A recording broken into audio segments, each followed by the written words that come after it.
Gracias.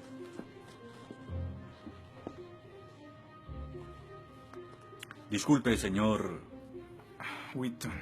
George Wheaton. Señor Wheaton, ¿le pasa algo? No puedo hacer esto. No puedo hacer lo que pide, soy cristiano. No, no se preocupe, aún puede regresar a su dormitorio, arrodillarse y llorar al lado de su cama si quiere. Lo que haga con su vida es su problema, pero lo que haga aquí en la clase es el mío. Yo no puedo. Muy bien, señor Wheaton. Déjeme explicarle la alternativa. Si no puede admitir que Dios está muerto para el propósito de esta clase, entonces tendrá que defender la antítesis de que Dios no está muerto y será enfrente de la clase, en el atril. Y si falla, que de hecho lo hará, perderá esta sección que equivale al 30% de la nota final de este curso. ¿Lo acepta? ¿Quién decide si gano o pierdo la discusión? Pues yo lo haré. Es mi clase. Yo dirijo. La evaluación es mi privilegio. Con todo respeto, pero no creo que sea objetivo. ¿Y qué es lo que propone? Bien. ¿Y qué tal ellos? Bien, es interesante, pero ¿por qué darles el poder a ellos? Ya los convenció. Lo que debo hacer es desconvencerlos, para que admitan su error.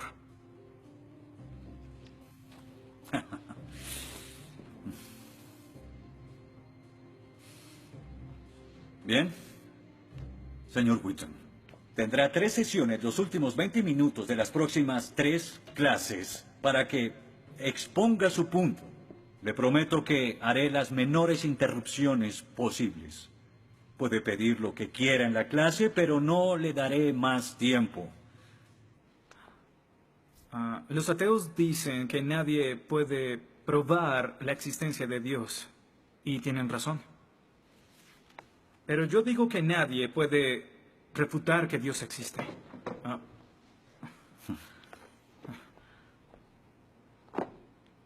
Pero la única forma de debatir este asunto es observando la evidencia disponible.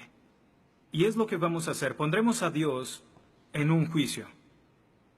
Con el profesor Radisson como fiscal y yo como el abogado defensor. Y ustedes como el jurado. La mayoría de cosmólogos están de acuerdo con que el universo empezó hace 13.7 billones de años en un evento conocido como la Gran Explosión.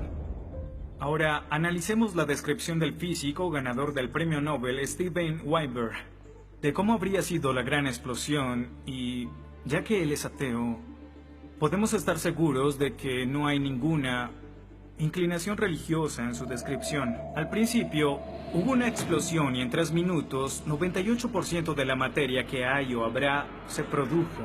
El universo apareció. Por 2500 años, la mayoría de científicos estuvieron de acuerdo con Aristóteles, con la idea de que el universo siempre ha existido sin inicio o final.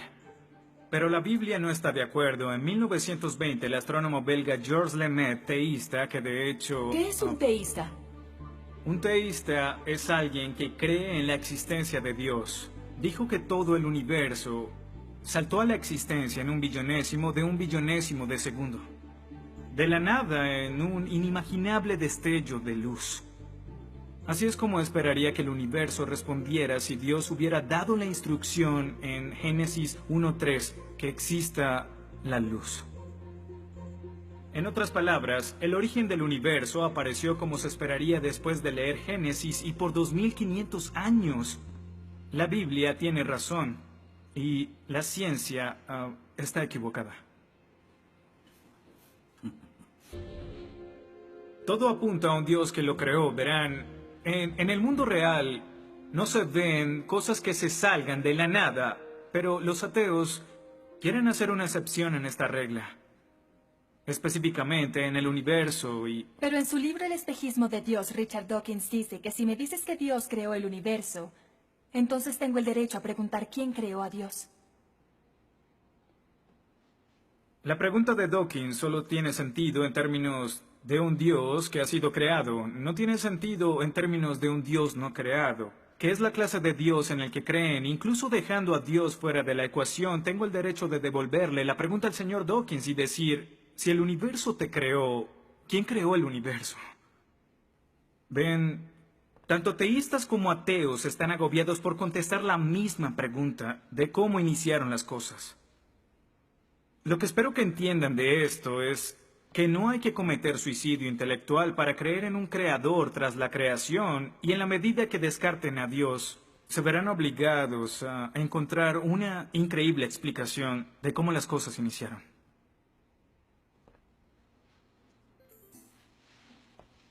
Me imagino que estás satisfecho con tu presentación. Veo que astutamente evadiste el hecho de que Stephen Hawking, el científico más famoso del mundo y no es teísta, recientemente estuvo a favor de un universo autodiseñado. No lo evadí, simplemente... Simplemente no lo sabías. Bien, veamos lo que el profesor Hawking, profesor lucasiano de física de Cambridge, quien ahora ocupa la silla usada por Sir Isaac Newton, tiene que decir sobre el origen del universo. Y cito: ya que hay una ley como la gravedad, el universo puede y se creará de la nada. Creación espontánea es la razón. Hay algo en lugar de nada. Por eso es que el universo existe. Nosotros existimos. No es necesario invocar a Dios para tener al universo en movimiento. Final de la cita. Nunca ibas a mencionar su comentario, pero su opinión se mantiene. ¿Qué respondes?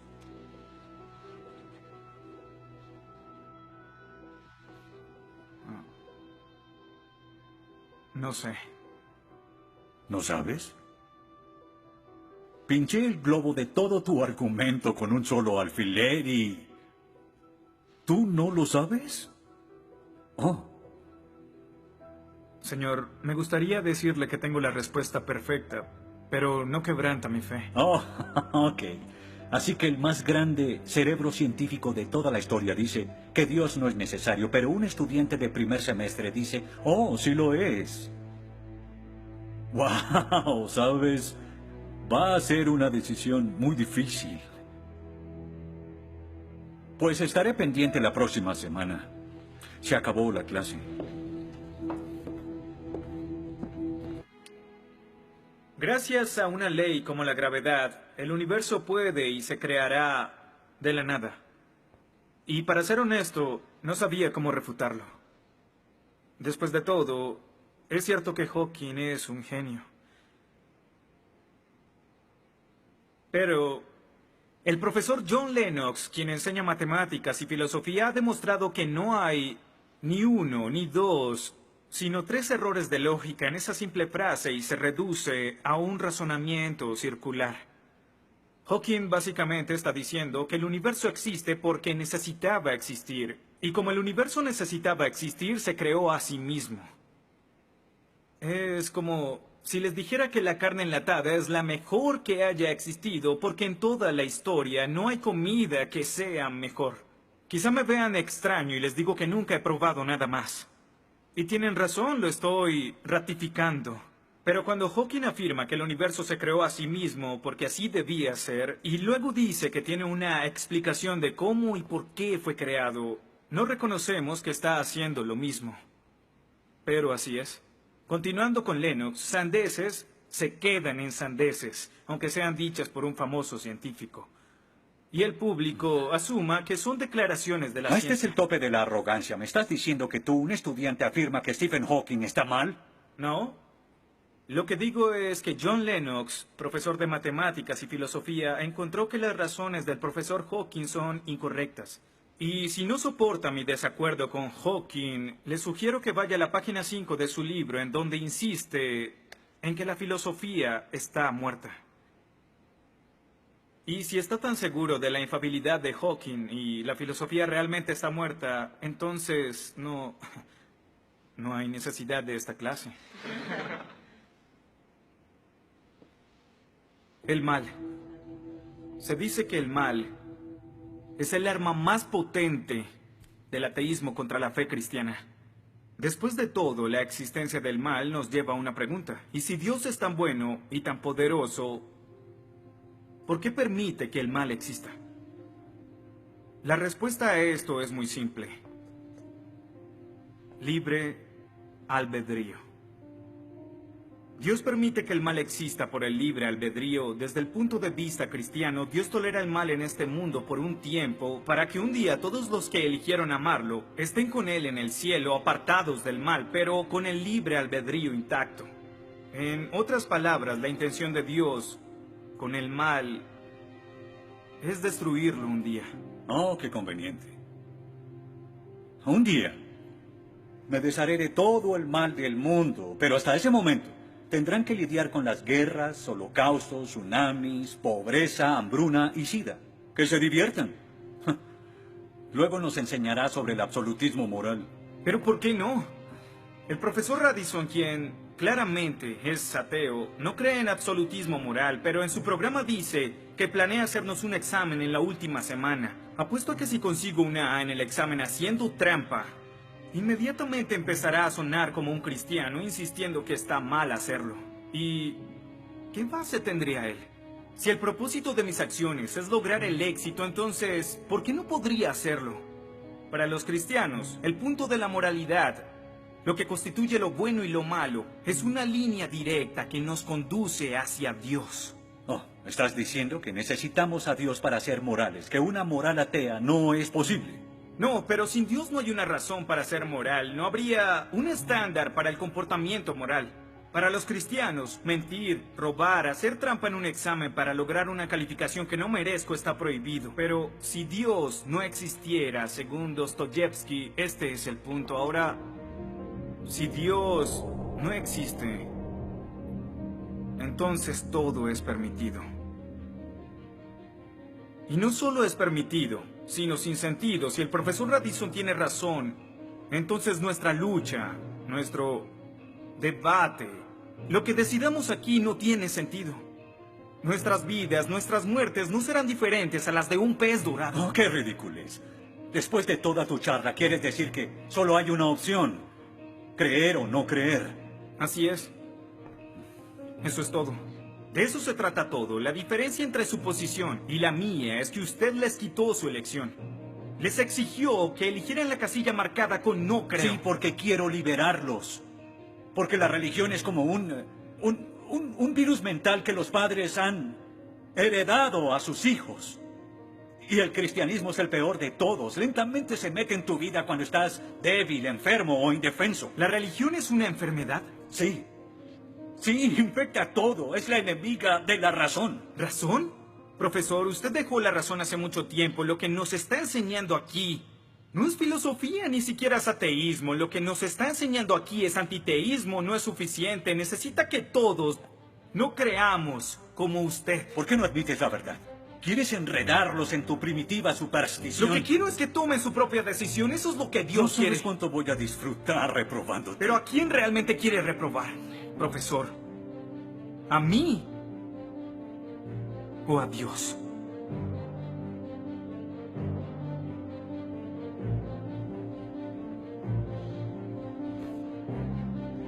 ¿Odia a Dios? Ni siquiera es una pregunta. Ok. ¿Por qué odia a Dios? Esto es ridículo. ¿Por qué odia a Dios? Responda la pregunta. ¿Ha visto la ciencia y los argumentos? La ciencia avala su existencia, conoce la verdad. ¿Por qué lo odia? ¿Por qué? Esta es una pregunta simple, profesor. ¿Por qué odia a Dios? Porque Él me quitó todo lo que era importante para mí. Sí, yo odio a Dios. Todo lo que siento por Él es odio.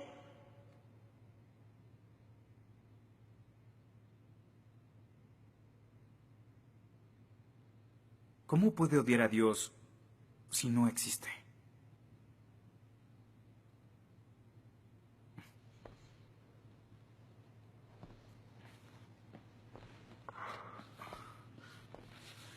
No probaste nada. Quizá no.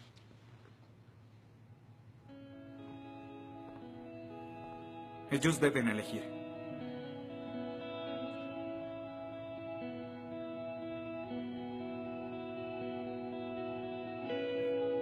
¿Está Dios muerto?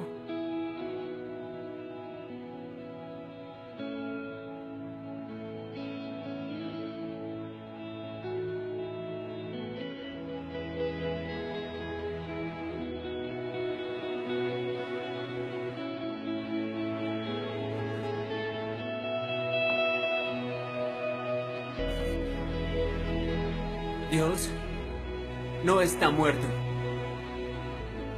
Dios no está muerto. Dios no está muerto. Dios no está muerto. Dios no está muerto. Dios no está muerto. Dios no está muerto. Dios no está muerto. Dios no está muerto. Dios no está muerto. Dios no está muerto.